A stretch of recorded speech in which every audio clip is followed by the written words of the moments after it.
Lors de la séance photo de famille, ma fille de 6 ans était assise au premier rang, souriante. Nous avons reçu les cartes de Noël et elle avait été effacée de chacune d'elles par Photoshop. Elle a fondu en larmes en les voyant, demandant ce qu'elle avait fait de mal. Je n'ai pas crié, j'ai agi. Le lendemain matin, ma mère a ouvert son cadeau et est devenue pâle. La pile de cartes de Noël était posée sur la table de la salle à manger, brillante et parfaite. Ma mère rayonnait comme si elle venait de préparer une exposition de musée. « Regardez ça », dit-elle, en tenant une pour que la lumière en capte le scintillement. Ma fille de 6 ans, prénommée Juliette, s'est élancée. Elle adorait les photos, tout ce qui la faisait se sentir partie intégrante de la famille. Ses petits doigts ont attrapé une carte avant que je ne puisse l'arrêter. Son sourire n'a pas duré. Elle a penché la tête, plissant les yeux, parcourant les rangées de cousins et de grands-parents. Léo et Lucas, les enfants de ma sœur Camille, souriaient au premier rang, chaussures cirées, cheveux gominés et rigides. Camille se tenait derrière eux avec son mari, Vincent, tous deux ayant l'air de poser pour une couverture de magazine. Même ma mère et mon père avaient été acceptés, sourire figé et tout le reste. Mais Juliette avait disparu, pas coupée, pas cachée derrière quelqu'un de plus grand. Disparu. Où suis-je ? Demanda Juliette, sa voix menue. Je me suis penchée, ma poitrine se serrant. Elle avait été là ce jour-là. Au premier rang, dans une robe jaune pâle avec de petites marguerites, sa main glissait dans celle de Léo pour le courage. C'est peut-être juste celle-ci, ai-je murmuré, en attrapant une autre carte. Juliette en a pris une aussi. Puis une autre, et une autre. Sa respiration s'est accélérée, mais j'étais là. Je me suis assise au premier rang. Je me souviens que j'ai retourné carte après carte, espérant, priant qu'une d'elles soit passée inaperçue, mais chaque carte était la même. Juliette effacée comme si elle n'avait jamais fait partie de la famille. Pendant une demi-seconde, le déni s'est accroché à moi. Peut-être que l'imprimante avait fait une erreur. Peut-être que c'était un bug. Puis je l'ai vu, les lattes de parquet derrière Léo copiées et collées là où les chaussures de Juliette avaient été. Une ombre maculée, dupliquée, étirée de manière anormale sur le premier rang. La courbe de la main de Léo coupée étrangement comme si elle avait été posée sur quelqu'un qui n'était plus là. Mon sang s'est glacé. Ce n'était pas une erreur. Quelqu'un avait payé pour qu'elle soit enlevée. Cela demande des efforts, du temps, de l'argent. Et apparemment, ils ont mis beaucoup d'efforts à l'effacer. Elle tournait les cartes plus vite maintenant, ses petites mains tremblantes. Peut-être que je me cache, a-t-elle murmuré. Peut-être que je suis trop petite. Peut-être que je suis derrière quelqu'un. Sa voix s'est brisée. Elle a laissé tomber les cartes sur la table. Ses grands yeux se sont remplis de larmes. Et puis est venue la question qui m'a brisée, pourquoi je ne suis sur aucune ? Je l'ai serrée contre moi, j'ai senti ses épaules trembler. Elle a 6 ans, 6 ans. Elle ne devrait même pas savoir ce que ça fait d'être effacée. Mais elle le sait maintenant.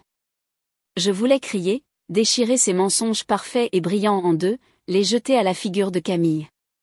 Au lieu de cela, j'ai gardé ma voix égale, ma mâchoire serrée à en avoir mal, car le silence à ce moment-là était plus assourdissant.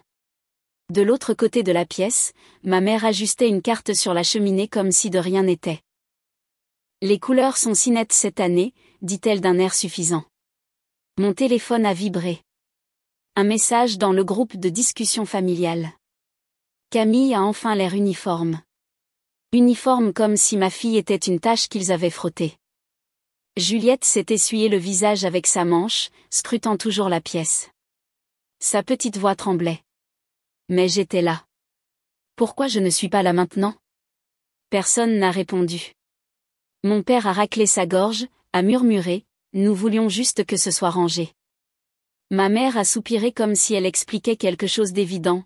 Nous en avons tous parlé, moi, papa et Camille. Nous avons convenu que c'était mieux ainsi. Sa robe n'allait pas. Elle détonnait et cela a gâché la photo. Ce n'est pas personnel. Les lèvres de Juliette ont tremblé. Ses joues se sont couvertes de rougeur. Mais je souriais. Le silence qui a suivi était suffocant.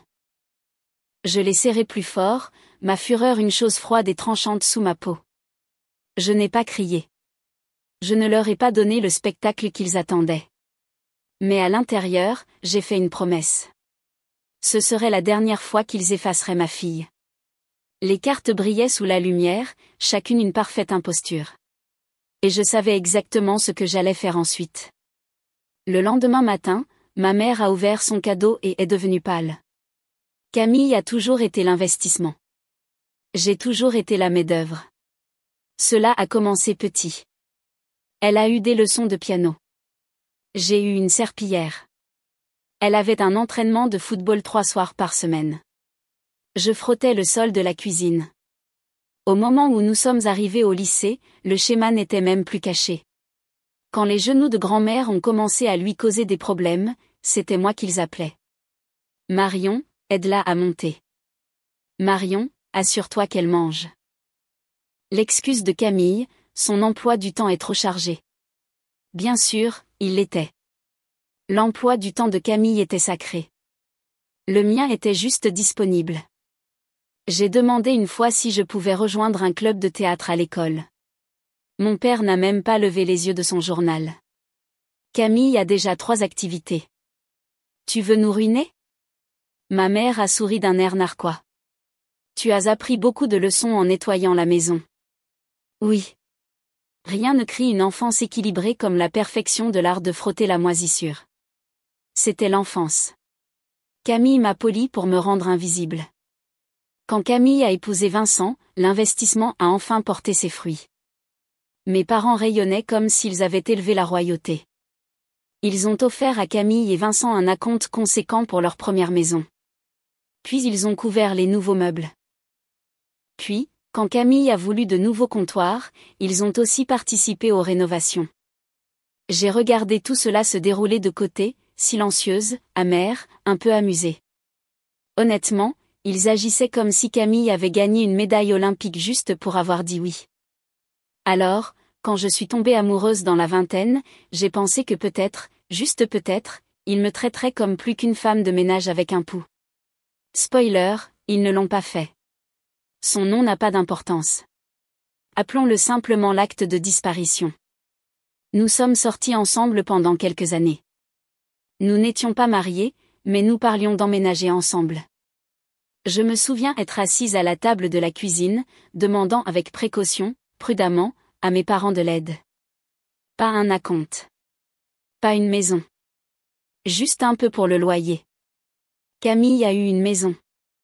J'ai demandé un appartement. Tu n'en as pas besoin, a dit ma mère d'un ton sec. Reste ici. Il y a de la place, n'est-ce pas? Ce qu'elle voulait dire, c'était, reste ici, continue à cuisiner, continue à nettoyer, continue à aider grand-mère, reste utile. J'ai ravalé l'amertume et j'ai souri. Bien sûr. Puis j'ai déménagé quand même. C'était un minuscule appartement, à peine assez grand pour nous deux. Le loyer engloutissait la moitié de nos salaires. Les meubles étaient d'occasion, grinçants, bancals. Mais la liberté n'a pas besoin de rideaux assortis. Je suis quand même revenue, bien sûr. Les vieilles habitudes ont la vie dure. J'aidais grand-mère avec les repas, lui tenais compagnie, m'assurais qu'elle allait bien. Je me souciais d'elle d'une manière que mes parents ne faisaient pas. Et pendant ce temps, je suis tombée enceinte. Le timing n'était pas parfait. Nous jonglions avec les emplois, les factures et ces séances d'études nocturnes. Mais j'ai pensé que peut-être, juste peut-être, mes parents me verraient enfin, nous verraient. Ils ne l'ont pas fait. J'ai fait allusion. J'ai demandé doucement. Je l'ai carrément dit un soir, pourriez-vous nous aider avec le loyer juste un petit moment? C'est difficile. Mon père a secoué la tête, déjà agacé. Nous n'avons pas d'argent pour ça. Une semaine plus tard, Camille a eu de nouveaux meubles payés par mes parents. L'acte de disparition a duré 1 an et demi après la naissance de Juliette. Puis il a annoncé qu'il avait été accepté dans un programme de maîtriseur de l'État. Il a promis que nous resterions en contact. 2 mois plus tard, il avait une nouvelle petite amie. Juliette avait encore 1 an à l'époque. J'étais seule et je ne pouvais pas garder l'appartement avec mon salaire, alors j'ai emballé nos vies dans des cartons et je suis rentrée à la maison. J'ai pensé que j'aurais au moins le confort de ma chambre d'enfant. J'avais tort. La chambre avait été rénovée. Peinture fraîche, nouveaux rideaux, jouets soigneusement empilés dans le coin. Le nom de Lucas en lettres scintillantes au-dessus du lit. La chambre de mon neveu. Lucas n'y vivait même pas. Il ne faisait que visiter parfois. Mon ancienne chambre avait été transformée en sanctuaire pour le fils de Camille. La chambre d'enfance de Camille, toujours là, intacte comme une capsule temporelle.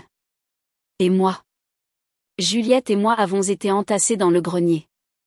Des murs miteux, un plafond en pente qui me raclait les phalanges chaque fois que je changeais les draps. Des courants d'air en hiver, étouffants en été. À peine assez de place pour 2 lits serrés côte à côte. C'est bon, a dit maman quand j'ai protesté. Lucas a besoin de son propre espace quand il vient. Tu iras très bien là-haut. Alors, j'ai monté les cartons. Chaque craquement de ce plancher de grenier était un rappel.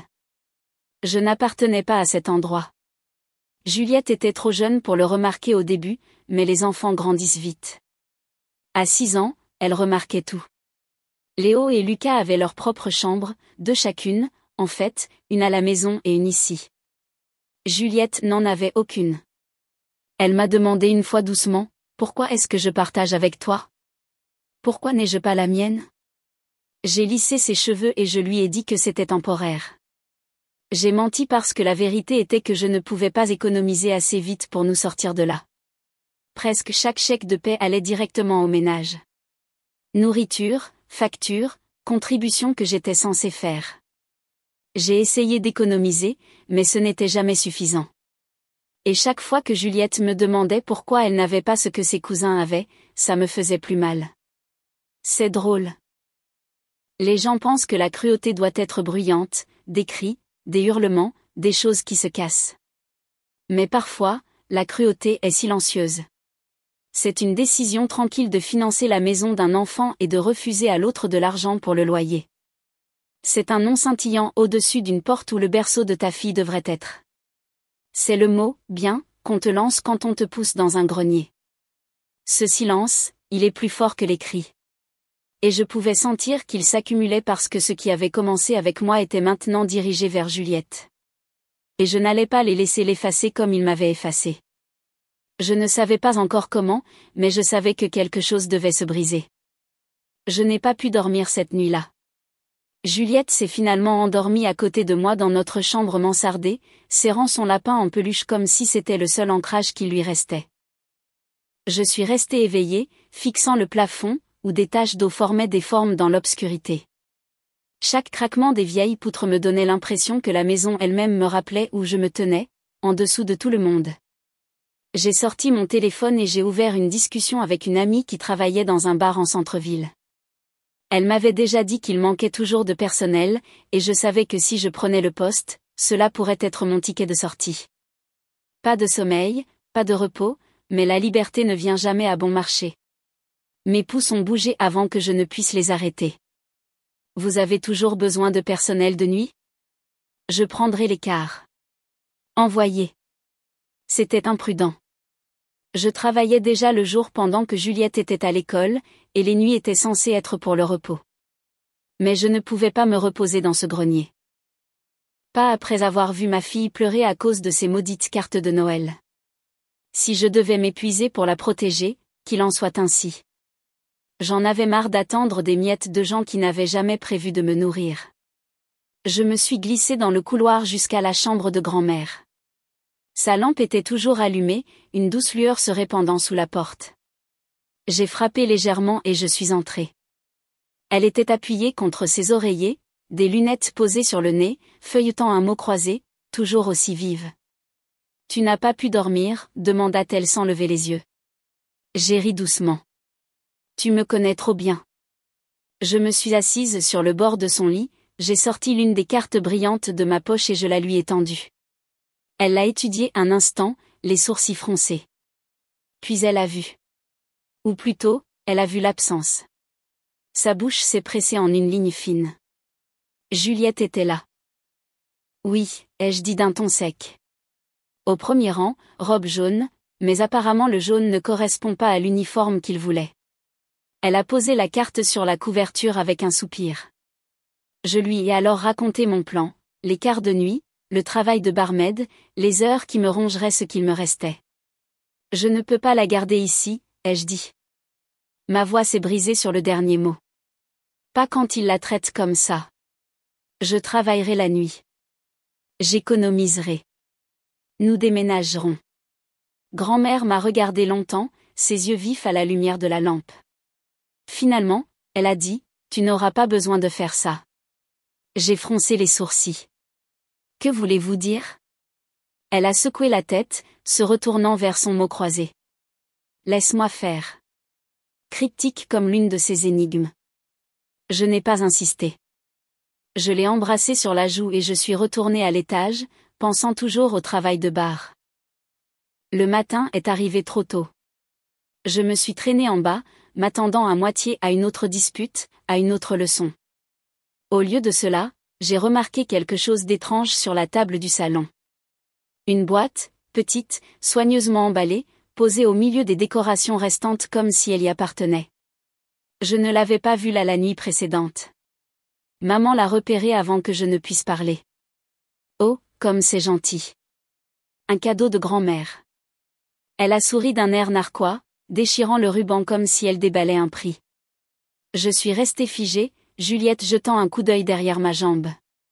Maman a soulevé le couvercle. Son sourire s'est effondré. Elle a sorti une pile de papiers, les a parcourus, puis s'est figée. La couleur a fui de son visage. Qu'est-ce que c'est, a-t-elle sifflé, puis plus fort à toute la pièce, qu'est-ce que c'est que ça? C'est une blague ou quoi? Mon père s'est approché, essayant de lire par-dessus son épaule. Sa bouche s'est ouverte. Je me suis penchée en avant, le cœur battant. J'ai aperçu l'entête de la feuille du haut. Formatage juridique, sous officiel, pas une blague. Avant que je ne puisse parler, le couloir a grincé. Grand-mère est entrée, lentement mais sûrement, l'avocat que j'avais vu une ou deux fois auparavant à ses côtés. Elle n'a pas élevé la voix. Elle n'en avait pas besoin. Ce n'est pas une blague, a-t-elle dit calmement. C'est un avis d'expulsion. Et j'ai déjà changé mon testament. Marion et Juliette auront cette maison. Vous n'aurez rien. Le silence a explosé dans la pièce. Maman a bredouillé. Papa a fixé les papiers comme s'ils pouvaient s'enflammer. Juliette m'a serré la main si fort que ça faisait mal. Je ne pouvais pas bouger. Puis les cris ont commencé. La voix de maman est devenue aiguë et sauvage. Tu ne peux pas faire ça. Tu n'es pas dans ton état normal. Papa a essayé un angle différent, plus doux, suppliant. Pense à ce que tu dis. Pense à la famille. Grand-mère n'a pas bronché. Je pense à la famille. Je pense à l'enfant que vous avez essayé d'effacer. L'avocat a raclé sa gorge. Tout a été rédigé correctement. Témoigné, signé. C'est valable. Je jure que j'ai vu les genoux de papa fléchir. Et moi? Je ne savais pas si je devais rire ou pleurer. Après toutes ces années à être invisible, effacée, poussée dans des greniers et réduite au silence. Ce n'est pas moi qui ai finalement crié assez fort pour être entendue. C'était grand-mère, et elle m'avait choisi. J'ai croisé le regard de Juliette. Elle me tenait toujours la main, le visage pâle. Mais pour la première fois depuis des jours, j'ai vu quelque chose dans son expression en plus de la confusion. L'espoir. Le chaos a de nouveau éclaté. Maman faisant les 100 pas, papa marmonnant, tous les deux lançant des accusations comme des confettis. Marion t'a manipulé. Elle t'a monté contre nous. C'est de la maltraitance de personnes âgées. Le rire de grand-mère a tout transpercé, vif et amer. La seule maltraitance ici, c'est ce que vous lui avez fait, à elle et à cet enfant. La bouche de ma mère s'est refermée brusquement. Mon père s'est assis lourdement comme s'il n'avait plus d'air. Juliette s'est penchée contre moi, murmurant « Qu'est-ce qui se passe ?»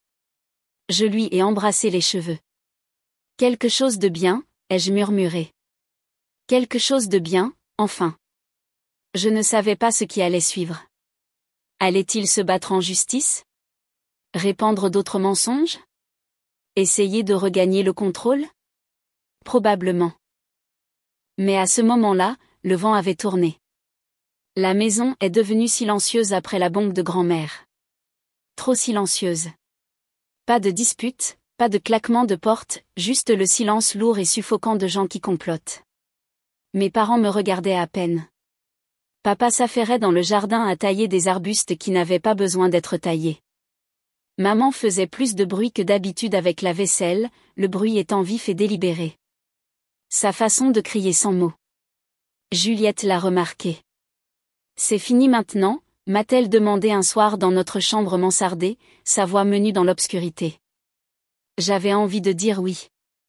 J'avais envie de mentir. Au lieu de cela, je lui ai embrassé le front et j'ai murmuré, pas encore. Parce que je savais mieux que ça. Ce silence n'était pas la paix. C'était le son d'une tempête qui se préparait. Elle est arrivée 3 matins plus tard. On a frappé à la porte. Sec. Officiel. Ma poitrine s'est serrée. La main de Juliette s'est glissée dans la mienne instinctivement. Maman m'a devancée à la porte, son ton devenant immédiatement mielleux. Oh, messieurs les agents, merci d'être venus. Et ils étaient là, 2 policiers et une femme avec un presse-papier. Un agent des services de protection des adultes. Mon estomac s'est noué. L'agent le plus grand a raclé sa gorge. Nous avons reçu un signalement de maltraitance possible de personnes âgées dans ce foyer.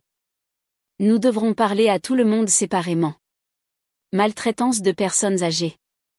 Bien sûr, je n'avais pas besoin d'une boule de cristal pour savoir qui avait passé cet appel. Ils nous ont séparés. Grand-mère dans sa chambre. Juliette gentiment emmenée à la cuisine, bien qu'elle me regardait avec des yeux écarquillés et effrayés. Je me suis assise raide sur le canapé tandis que maman rôdait dans le couloir, murmurant des mots comme « confuse » et « sécurité » et « nous étions inquiets ». Mon sang s'est glacé. Ils n'essayaient pas seulement de me salir. Ils essayaient de me menotter. Si on m'arrête, ai-je pensé, qu'arrive-t-il à Juliette? Qui la prend? Pas eux.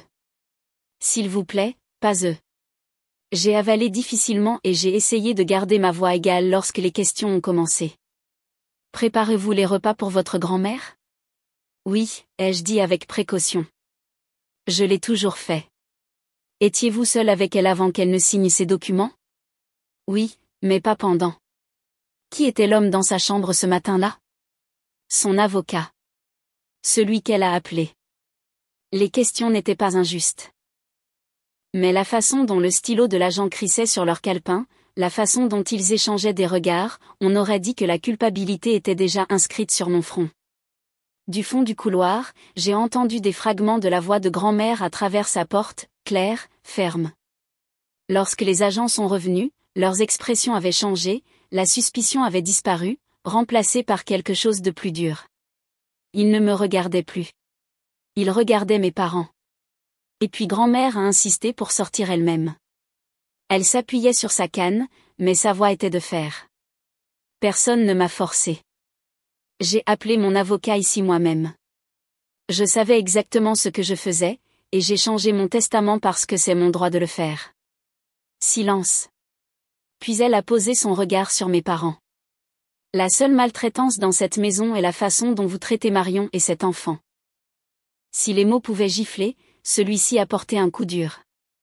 L'agent des services de protection des adultes a refermé son dossier avec un claquement. Je ne vois aucun problème ici. Tout semble en ordre. Les agents ont hoché la tête, polis mais fermes. Merci de votre temps.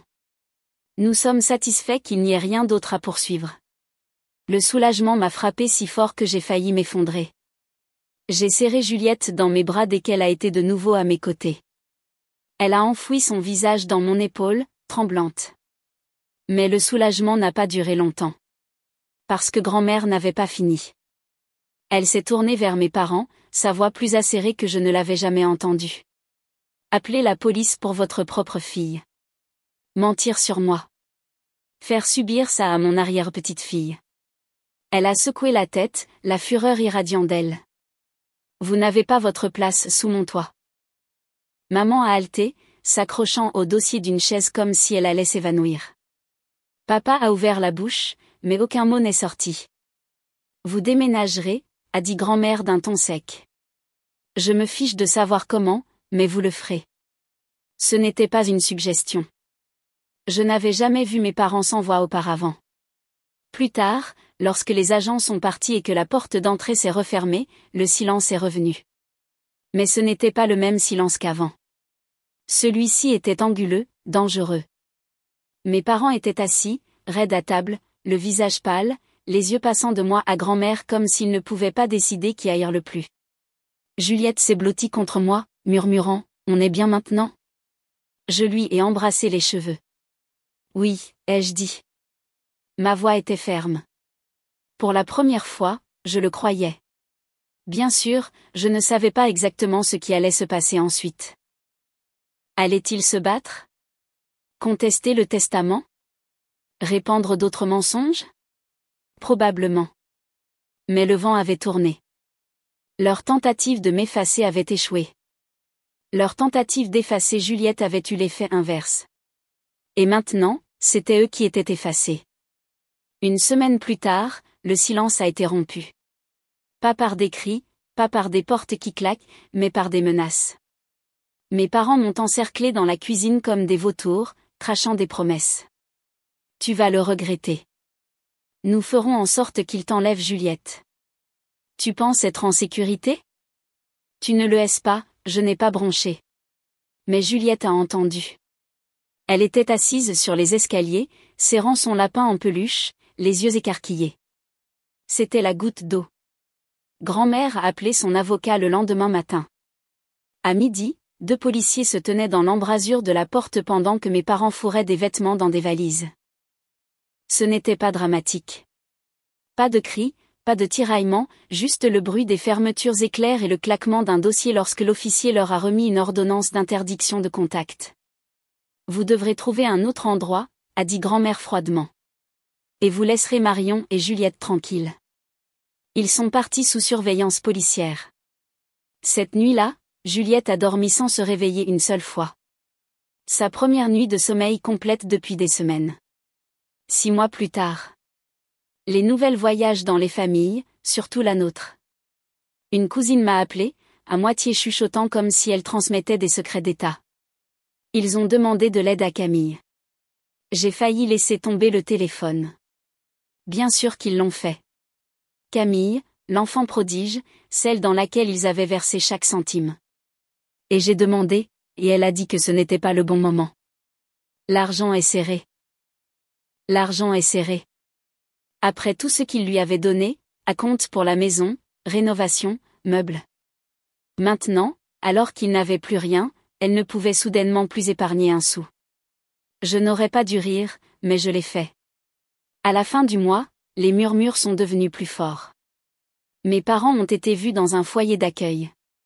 Plus tard, quelqu'un a mentionné une location minable dans un quartier défavorisé de la ville. L'ironie? Après avoir tout perdu, il ne correspondait pas non plus à l'image parfaite de Camille.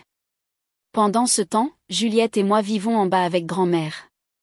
Elle a maintenant sa propre petite chambre, peinte en jaune clair. Chaque soir, elle décore les murs avec de nouveaux dessins. Le matin, je regarde grand-mère sourire à Juliette pendant le petit déjeuner, la regardant comme si elle était le seul enfant au monde qui compte. Nous ne sommes pas riches. Nous ne sommes pas glamour. Mais pour la première fois, nous sommes en sécurité. Nous sommes une famille. Alors, qu'en pensez-vous? Ma grand-mère a-t-elle eu raison ou est-elle allée trop loin en déshéritant sa propre fille? Faites-le moi savoir dans les commentaires et abonnez-vous pour plus d'histoires comme celle-ci. Ce n'est pas parce qu'un membre de la famille est plus réussi, selon les normes de la société qu'il a le droit d'effacer les autres. Grand-mère a décidé que l'amour et la dignité l'emportaient sur le sang et l'argent. Elle a prouvé que la vraie famille, c'est celle qui vous voit, vous protège et se bat pour votre place dans le monde. La justice peut être lente, mais elle finit par arriver. Et parfois, elle vient avec une bonne dose de karma.